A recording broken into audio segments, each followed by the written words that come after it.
Oke, assalamualaikum warahmatullahi wabarakatuh. Selamat datang teman-teman di ODS Talk, obrolin dengan santai, di mana setiap episodenya kita akan mengulas tuntas mengenai program studi yang ada di Universitas Muhammadiyah Surakarta. Dan di episode kali ini kita akan membahas dan juga mengulik mengenai program studi Fakultas Kedokteran Gigi yang ada di Universitas Muhammadiyah Surakarta. Dan sudah bersama Dazuf saat ini Ibu Dokter Gigi Aprilia Yuanita Anwaristi ya? Ya betul sekali. Ya, selamat datang Ibu, apa kabar? Baik, Alhamdulillah sehat semuanya. Alhamdulillah. Bisa mungkin lebih diperkenalkan lagi mungkin buat teman-teman yang masih penasaran sama Ibu April. Ya, saya panggilannya April, salah satu staf pengajar di Kedokteran Gigi Universitas Muhammadiyah Surakarta. Gitu. Oke, jadi pastinya kita bakal mengulik-ulik nih ya buat teman-teman yang mungkin masih bingung menentukan jalan pilihannya untuk masuk perguruan tinggi, terutama untuk menentukan kan kalau mau jadi dokter itu udah persiapannya panjang banget ya Ibu ya. Mau masuk ke kedokteran itu pasti persiapannya udah panjang banget ya Ibu ya. Jadi buat teman-teman nanti yang masih ragu untuk menentukan pilihannya ke UMS, bisa nanti dibuat yakin sama kita ya Bu ya. Insya Allah. Tapi kan ini yang nonton kebanyakan calon mahasiswa ya Ibu ya. Ya.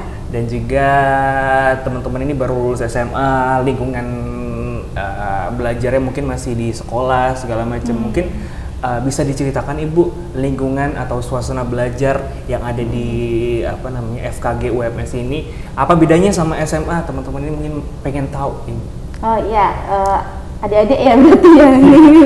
Ya untuk adik-adik semuanya, kalau di perkuliahan itu berbeda dengan SMA. Itu biasanya kalau di SMA itu ada guru begitu, tapi kalau hampir sama kalau di perkuliahan itu adalah dosen dengan pengambilan mata kuliah namanya. Kalau untuk di SMA itu kan sudah ada seperti paket begitu untuk masuk kelasnya. Tetapi kalau di perkuliahan itu kami dengan biasanya ada sistem SKS, tetapi khusus di kedokteran gigi kami menggunakan sistemnya itu blok. Jadi seperti sudah ada paket yang nantinya akan digunakan mahasiswa itu untuk pembelajaran 1 semester ke depan begitu. Tapi biasanya kalau ini kan saya juga awam nih ya soal kedokteran gigi. Biasanya apa aja sih Bu yang dipelajarin di Fakultas Kedokteran Gigi ini? Ya, untuk sistem blok untuk S1 kalau seandainya Fakultas Kedokteran Gigi itu ada dua prodi ya. Yang pertama itu S1 Kedokteran Giginya, dan yang kedua itu profesi kedokteran giginya. Untuk S1 Kedokteran Gigi biasanya ditempuh kurang lebih 4 tahun. Dan yang dipelajari itu adalah beberapa sistem blok sesuai dengan tema yang sudah ditentukan per semesternya. Itu ada skill lab, jadi nanti ada praktikum juga, ada tutorial juga. Nanti dilanjutkan untuk profesinya itu biasanya sudah mengarah langsung ke pasien begitu. Sudah dipersiapkan untuk menjadi dokter gigi yang handal. Jadi udah kuliah terus juga sekalian profesinya juga di UMS juga bisa segala macam. Terus juga dicetak untuk menjadi dokter gigi yang pastinya berkualitas, yang berguna untuk masyarakat di Indonesia terutama Ibu ya. Betul sekali, didukung dengan segala fasilitas yang mendukung, dan yang pastinya kita mempunyai rumah sakit gigi dan mulut di tengah-tengah kota dan kampusnya di tengah kota juga. Jadi emang beda ya sama program studi dan juga fakultas lain yang ada di UMS, karena gedungnya dari Fakultas Kedokteran Gigi ini emang ada di tengah kota. Dan juga tadi udah disebutin juga kalau kita juga punya rumah sakit sendiri ya Ibu ya. Betul. Mungkin banyak yang belum ngeh ini Bu, rumah sakitnya ada di mana sih Bu? Di Jalan Slamet Riyadi, tengah-tengah kota. Depan ini ya, SGM ya Bu? Iya, di depan mall langsung. Jadi buat teman-teman kalau pengen tahu lebih lanjut atau pengen periksa gigi gitu kan, bisa coba untuk datang ke rumah sakit yang kita punya ya Ibu. Ya, fasilitasnya modern, lengkap, didukung oleh dosen dan juga dokter spesialis yang otomatis yang bagus, maksimal ya. Dan juga pastinya mahasiswanya juga bisa menikmati fasilitas itu ya Bu ya.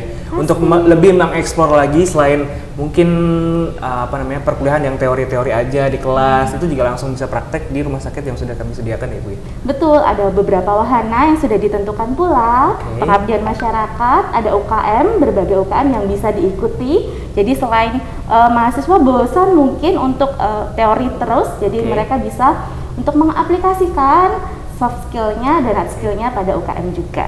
Oke, jadi pas banget nih teman-teman, selain mengasah hard skillnya, soft skillnya juga bisa diasah dengan fasilitas-fasilitas yang ada di Fakultas Kedokteran Gigi Universitas Muhammadiyah Surakarta.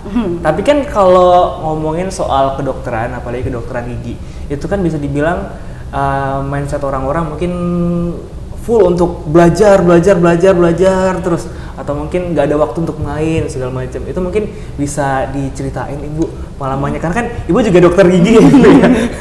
Itu selama perkuliahan seperti apa? Apakah sesusah itu kata orang-orang? Ya, sebenarnya tidak terlalu susah ya kalau dijalani dengan maksimal seperti itu. Jadi memang ada teori-teorinya, lalu setelah itu baru nanti aplikatif-aplikatifnya. Biasanya juga banyak sekali seperti tutorial-tutorial sehingga mahasiswa itu saling berdiskusi aktif mengenai suatu kasus yang terbaru. Apalagi di bidang kedokteran gigi itu banyak sekali seperti metode yang baru, teknologi yang baru, sehingga mereka itu bisa mendapatkan informasi, mempelajari langsung secara video atau bahkan mencoba bahan-bahan baru tersebut dengan antusias yang tinggi. Jadi tidak terlalu membosankan, apalagi langsung bekerja pada pantem. Pantem itu seperti boneka. Jadi nanti mereka sebelum ke pasien kita akan melakukan ke pantem terlebih dahulu.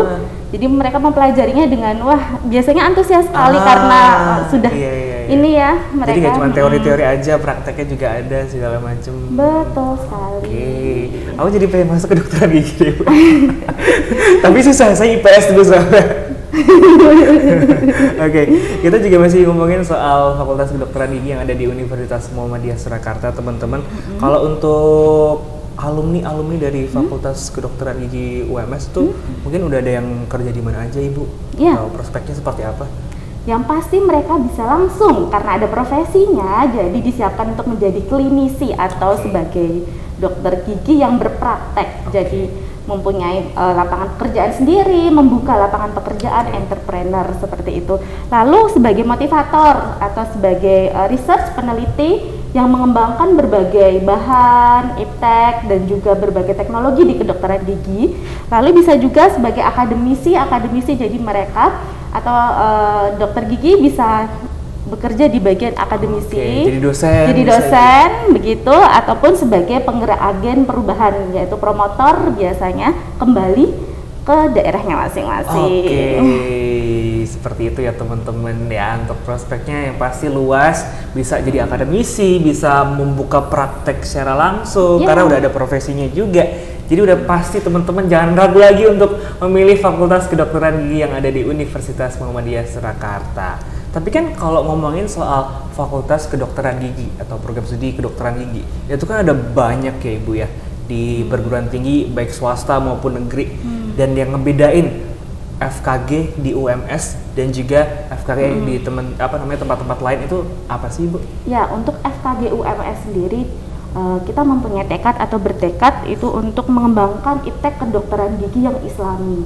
Sehingga dalam pengembangan pembelajaran pendidikannya kami menggunakan berlandaskan nilai-nilai islami yang memang sudah ditetapkan begitu.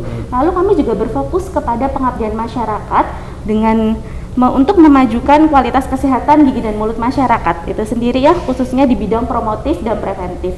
Jadi di FKG UMS itu dikhususkan sebagai promotif, preventif, dan juga untuk penelitian dan pengembangan iptek, dan dikhususkan adalah pengembangan bahan-bahan alam, sehingga nanti khususnya dosen-dosen dan juga mahasiswanya itu akan bekerja sama meneliti dengan menggunakan bahan-bahan alam untuk mendukung pengembangan teknologi begitu. Jadi udah pasti jangan salah pilih ya kalau mau masuk kedokteran gigi. UMS adalah salah satu jalannya buat teman-teman ambil, karena kan ini juga merupakan karir path juga. Kalau memilih untuk masuk perguruan tinggi, terutama memilih jurusan, itu kan juga menentukan karir ke depannya juga Ibu ya. Betul. Ditambah dengan kemarin saya sempat baca Ibu ya, kalau Indonesia itu sebenarnya masih sangat kekurangan dokter gigi. Karena menurut data yang saya baca ini di tanah air setiap tahunnya hanya ada sekitar 1.500 orang Ibu. Ini data dari Fakultas Kedokteran Gigi Universitas sebelah UNR gitu ya. Menanggapi hal tersebut menurut Ibu seperti apa? Ya memang kalau kita tahu pada kenyataannya ya memang dokter gigi itu memang agak kurang jumlahnya sesuai dari penelitian. Memang kurang. Jadi biasanya itu pemerataannya juga kurang kalau seperti itu. Jadi banyak sekali masyarakat yang belum bisa menikmati fasilitas untuk memeriksakan giginya di dokter gigi langsung. Maka dari itu ya kami di Fakultas Kedokteran Gigi Universitas Muhammadiyah Surakarta ingin bertekad dan mempersiapkan bahwa kelulusan kami juga bisa untuk mengikuti program-program yang mungkin ada di pemerintah dan sebagainya, itu lebih ke pemerataan di dokter gigi tersebut. Tapi kan juga awareness orang-orang, jujur saya sendiri juga jarang banget Ibu datang ke dokter gigi untuk sekedar cek segala macam, karena awareness kita bisa dibilang rada kurang. Kalau nggak sakit gigi nggak periksa gitu. Karena kan sebenarnya kalau kita ke dokter gigi itu harusnya rutin ya Bu ya? Iya, biasanya 6 bulan sekali sebaiknya ya. Iya. Aku jadi karena udah berapa tahun ya saya nggak ke dokter gigi ya? Ya karena dari rongga mulut itu biasanya kan tempat masuknya ke daerah sistem tubuh begitu. Jadi dokter gigi juga dipersiapkan di FKG UMS seperti tadi saya bilang promotif preventif, jadi sebagai penggerak untuk memberikan edukasi masyarakat luas bahwa ayo segera ke dokter gigi begitu, ayo memeriksakan giginya karena itu salah satu faktor kesehatan yang penting karena bisa menjadi bom waktu biasanya. Iya, benar-benar. Kalau gigi itu nanti di akhir malah jadinya giginya udah rusak semua segala macem gitu. Betul. Ya Bu ya. Tapi mengenai soal kekurangan dokter gigi yang ada di Indonesia, itu dari program studi sendiri, adakah kayak upaya-upaya untuk mencetak kualitas dokter gigi yang nantinya jadi lulusan dari Universitas Muhammadiyah Surakarta untuk bisa bersaing dan juga menutupi kekurangan itu nggak sih Bu? Iya, betul. Jadi pertama karena otomatis dokter giginya itu lebih sedikit ya, proporsinya lebih sedikit untuk memeriksa masyarakat, jadi otomatis beban ke dokter gigi itu lebih berat.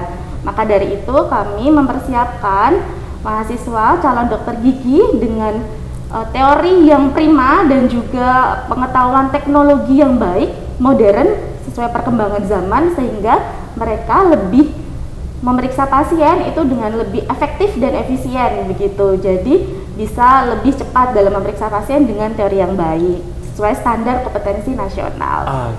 Dan kami juga mendukung untuk memperbanyak dari dokter gigi, sehingga ayo silakan kami membuka untuk ikut berpartisipasi masuk pembelajaran di FKG UMS. Dan juga teman-teman kalau pengen tahu lebih lanjut bisa langsung aja cek website kita yang ada di pmb.ums.ac.id, dan jangan lupa untuk follow ODS UMS Surakarta karena PMB UMS dibuka sampai tanggal 27 Agustus 2022.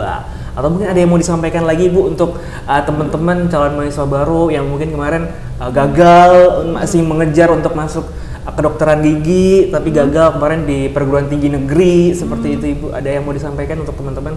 Ayo jangan lupa untuk daftar dan pastinya jangan ragu, karena pastinya kalau seandainya lulus menjadi dokter gigi, kita sudah bisa bekerja dengan tangan kita sendiri memajukan tanah air dan agama. Terima kasih banyak Ibu atas kesempatan yang udah diberikan, semoga bermanfaat juga untuk teman-teman yang masih bingung untuk menentukan jalan pilihannya ya.